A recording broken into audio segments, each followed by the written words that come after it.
Alright, magandang gabi po sa inyong lahat mga kababayan, Batang Maynila to it's. Ito pong nasa ating screen yung ano po, yung pangyayari po diyan po sa loob ng opisina ng Secretary General ng House of Representatives. Kasi mga kababayan, etong bit-bit ni Mike Defensor, ni Chavit Singson, Attorney Topacio, at yung yung babaeng keyboard warrior ng mga Duterte, si Cathy Bunag, mga kababayan, ay bit-bit po nila ang ikatlong impeachment complaint laban kay Pangulong Bongbong Marcos. At ito, mga kababayan, nagkaroon ng diskusyon yan po sa loob mismo ng opisina ng Secretary General. Kasi nga po ay hindi tinanggap ng opisina ng SecGen etong kanilang bit-bit na impeachment complaint. Bakit? Kasi ito, binigyan diin ng opisina ng SecGen na hindi ito tatanggapin dahil wala si House Secretary General Cheloy Garafil at hindi umano otorisadong tumanggap ang Executive Director ng opisina. Okay, so ito, panoorin natin yung drama diyan po sa loob ng Office of the Secretary General sa House of Representatives. Pursuant to the people ahead of you, the Secretary General is not around, not authorized to receive. It is the office of the Secretary General. How about the deputy? Secretary General. Where's the deputy? Deputy SecGen. Sir, I'm the Executive Director. I am the next in line. Yes. So you should receive. You should In receive. the case of Bautista in the case of Bautista impeachment, it's the deputy will receive. Yung kausap nila guys, executive director ng opisina. So, pinipilit pa rin nila na i-receive yung impeachment complaint. Hindi naman authorized itong executive director ng opisina. Ito, makukulit din ito. Mga to Ha? Pinipilit talaga nilang tanggapin. Hindi nga authorized yung tao tumanggap. Bakit pipilitin? Yes. Respectfully, okay? I'm not here to argue. I don't wish to. Yes, yes. I am just relaying my position. I am not. It's not an instruction. It is. I am not In a position to receive. receive it. But in the case of impeachment of former Comelec Chairman Bautista, whom we impeach, it was the deputy Yes. who received our impeachment The next in line. in 2017. Yes, the next in line. There is already a precedence in the House. I would have to say, Please check the records. I am not arguing. I am not arguing. Thank you. I am not even raising my voice. Thank you. I am just manifesting that Okay. I am not authorized to receive. Attorney, why did you say that? Why did you say that? For the record. Ako, sir, I'm just saying, I'm not arguing. Sir. No, it's okay. We're just asking. We're not Only arguing. question lang, can it be received ministerially lang? Kahit not you, but Because it's someone... ministerial. No, sir. No one is allowed. Again, the previous side, No. I have nicely. But why did you receive the first one? No, I have not received. No, bakit what is the legal basis? Wala naman dito We're not arguing. Which one, sir? Pero yung first impeachment, yung persecution ng play, bakit Nandun na sa Monday? Oh, yung Jesus. Ay, she was here, sir. Okay. So, ibig mo sabihin, by the simple expedient of not being here, hindi kayo pwede mag-receive? Is that your stand? Sir, I'm just saying. I'm not here authorized. I'm not arguing. I'm asking you. I want that Mataas answer. talaga boses yan. I'm just manifesting. I am not. Grabe binubuli nila yung executive director. Pinalibutan nila mga kababayan, pinalibutan nila. Si Chavit di naman mahina na to Yung tuhod nito, alog-alog na rin. Eto mga kababayan, tingnan niyo yung mouse ko. Eto si Sabit. Hindi siya nakikialam kasi sabit lang naman siya nun So ito si Defensor, si Topacio. Ayan yung mga nandyan, yung nakikipagtalo dun sa talagang sumisigaw-sigaw na si Topacio I do not have the authority. Okay. What is your basis? Yes, if I cannot, pababagal mo na. Wala din. Okay, what is your basis? As a lawyer, we are both lawyers, you have to tell me what your legal authority is. Sir, Oo. I'm just manifesting. And that's all. Up to what level yung may authority sa office of the section? Can you assure us na wala kayong gagawin to block our filing when we... yung babae na pumasok, ito, nakaputi na to. Ito yung yung Cathy Binag. Ito yung dating inilabas ni Maharlika na meron daw tawag doon yung USB. Ilang taon na, wala pa rin yung USB. Pa-Apple din to. Isa ito sa keyboard warrior ng mga DDS. Return on Monday. Like, initiate the first impeachment complaint that you already received. Obviously, sir, Yun that ang is not, pinaka-pagpapagawa that is not within my, it's not my office, sir. Hindi, ang tanong lang, so number 1, you're not authorized. Number 2, the office is not authorized. Number 3, sabi mo si Atty. De Jesus was allowed because nandito si Secretary Garfield. Okay, and then tinatanong ni Atty. lang is on what basis? Kasi constitution din the office, not the person. So, ang authority na tinatanong ni Commission SecGen ba ang may Instructions. instruction? So, ano ang basis nyo? Oo, ano ang basis mo, Panyero? What is your basis? You tell us. Sandali lang. For the record. Okay, For the record. wait, number one, let's not badger people. I'm not here. Sorry, if you feel that way. Just answer the question para hindi ka mabadger. If you're not answering the question, we demand answers because we are citizens. We're paying your salary. Yung ganyan talaga. We're paying your salary, so you should answer us. For the meantime, I'm making a proper, even if we don't receive, by law we can proper the complaint and all the annexes, and that is legal. If you will not receive, that is deemed legally received by law. We tendered it to you. We are properly and tendering it Our complaint. in under and by virtue of the Constitution. Today is 2:18 Okay, si in the Atty. afternoon, naman. 22nd. I acknowledge the time is 2:11. Yes. Oh, sige, 2:11. Okay, sige. Kalma lang tayo, si Atty. naman is here to explain to us. Atty. maybe better than Ayun lang, explain it to us right now. I will. Upo muna kayo tayo. Upo muna tayo. Kaya nga sabi ko, baka. Ako muna tayo. Para hindi tayo parang tense dito sa ano. Yeah, Atty. please sit down here. I note your manifestation, sir. I note your manifestation. But going back, Panyero, to my original question, what is your legal authority in saying that you are not authorized to receive? We want to know. We are It is curious. a statement of fact na I am not authorized. So you are saying that based on your own conclusion of what the law says, you are not authorized. Is that what you're telling this fellow lawyer? It's not in the law. It's against the law. It's against the law. Is that what you're saying? Sandali, so sinasabi ni Atty. are not authorized. Oh, is there an instruction, Atty.? No authorized. Wala. Walang instruction from SecGen, walang instruction from... Okay, going to my next question. Okay. Since there is no instruction, you're saying that you cannot receive the complaint is based on your conclusion of the what the law says. Wait, sir. Okay, let me answer. These questions, what are they for? We want to know because we are citizens. We are paying And your it's a public salary. office. Under the You're a Constitution public, kasi, you're a public official. One by one. under the Constitution, very clear that if there's an impeachment complaint and duly endorsed by Sige, para maliwanag na lang. I refuse to be covered by any media, recording, or anything. Ano, this is public. Wala yan sa ano mo. Pero Wala sa namin yung wala. This is a public Sige, office. for public office. Sige, Ito private conversation pa rin ko. for manifestation's sake, Okay. Okay? I just manifest. Okay, I am not consented to any recording or broadcasting of any conversation here as I don't. Okay.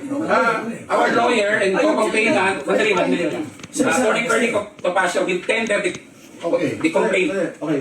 Sandali lang, for the record. Will tender the complaint Ah.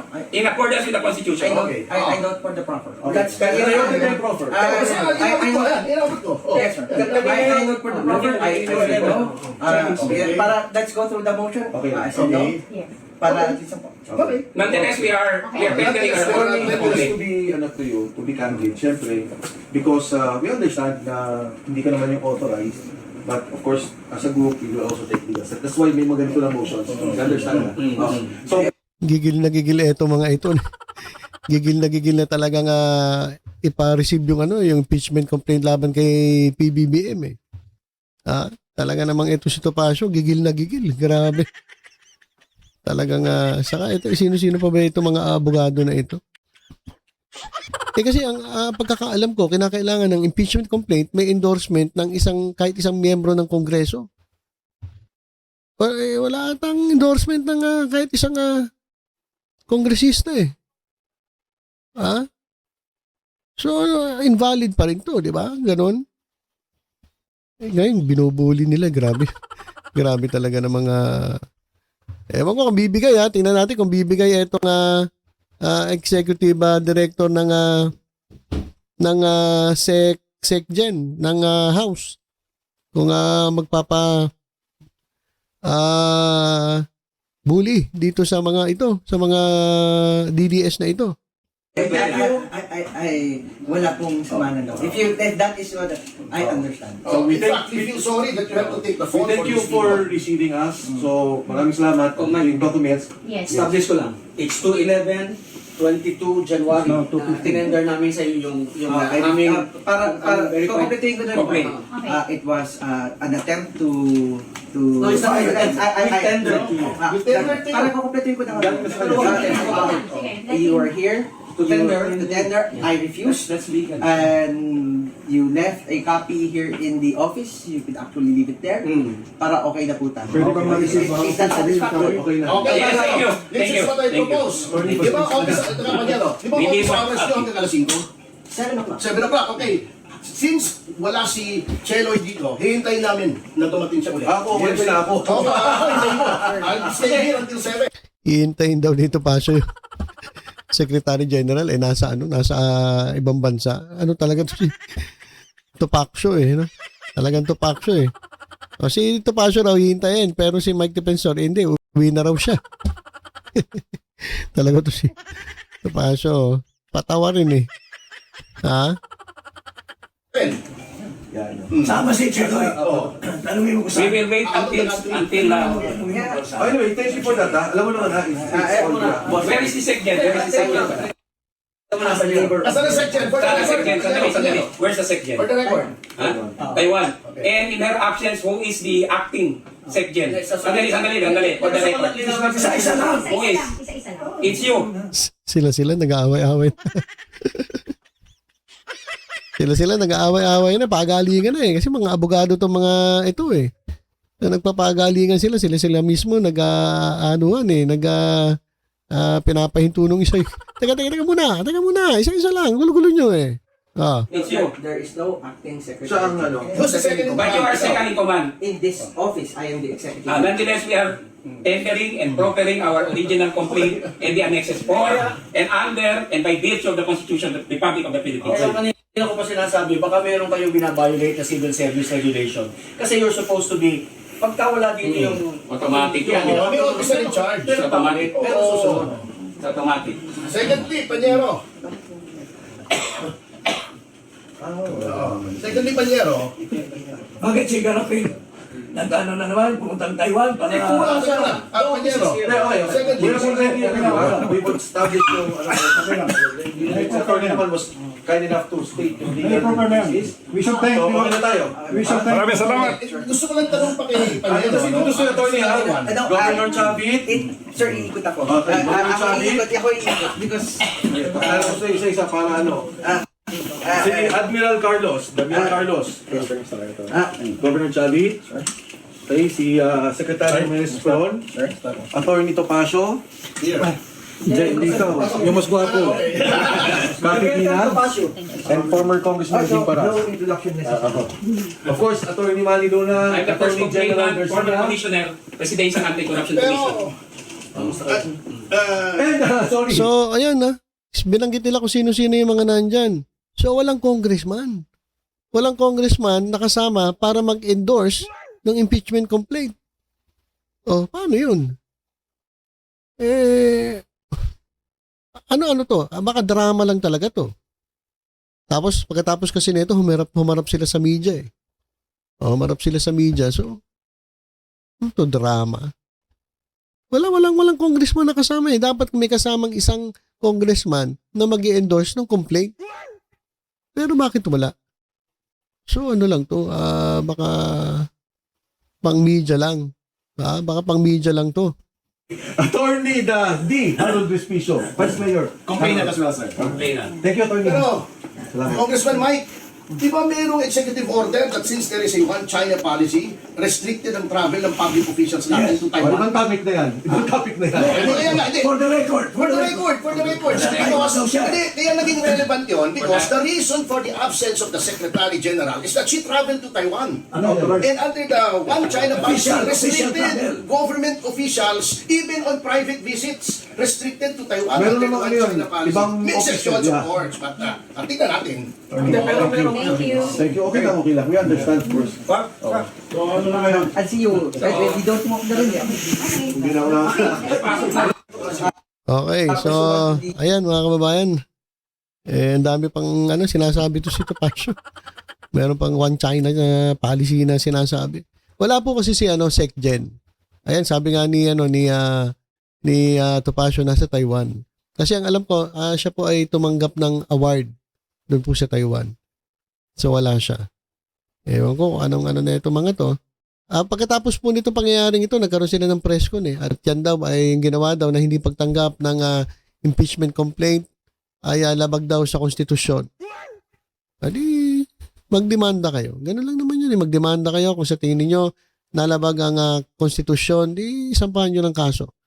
Pero matibay din na itong executive director at talagang hindi siya bully dito sa mga pinalibutan ba naman siya. Tapos ito pasok, ano-ano na pinagsasabi. So yan mga kababayan, yan po yung nangyari dun sa loob ng opisina ng SecGen. At saludo ako dun sa executive director kasi mahirap na eh. Hindi ka naman authorized tumanggap nung dokumento. Hindi mo talaga pwede tanggapin yan. Pwede ka matanggal kapag tinanggap mo yan. Dahil wala kang authority para i-receive. Lalong-lalo na controversial nung papel na yun, impeachment complaint laban sa Pangulo. Di-ari ka kapag tinanggap mo yan na hindi ka naman authorized. Automatic, tanggal ka. Isayang yung pinagtrabahuhan mo. Lalong-lalo na kung seso. Ibig sabihin ng seso, permanent employee ka, permanent position, baka mawalan ka ng benepisyo. Ito si Topacio talaga pinipilit eh. Sabi nga nung tao, hindi nga niya pwede tanggapin yan. Baka malagay siya sa alanganin. Wala eh. Mga lang to mga to. Hintayin nyo na lang si Garapil. Hintayin nyo para, tapos balik kayo. Pwede naman kayo bumalik sa ibang araw. Lang to mga to eh. Mga paepa lang to eh. Media lang ang habol na ito eh. Media mileage eh. Talagang paepa lang. So ayan mga kababayan nyo, buti na ako na yung nangyari sa loob. At bagamat siya ay pinaligiran ng mga DDS ay magaling at hindi niya tinanggap yung dokumento ng impeachment complaint laban kay Pangulong Bongbong Marcos kasi kapag tinanggap na illegal po yun. Bawal po yun. Pwede siya matanggal sa trabaho. So ilan po muna mga kababayan na-share ko lang po sa inyo yung nangyari po mismo doon sa loob ng SecGen para at least alam po natin etong pinaggagawa nitong mga DDS na ito. Talagang pinilit no? Buti na lang matibay ang paninindigan ni Executive Director. Okay, so ilan po muna mga kababayan. Tutok-tutok lang po dito sa Batang Maynila. Sa iba pang updates. Ingat po tayong lahat. God bless po.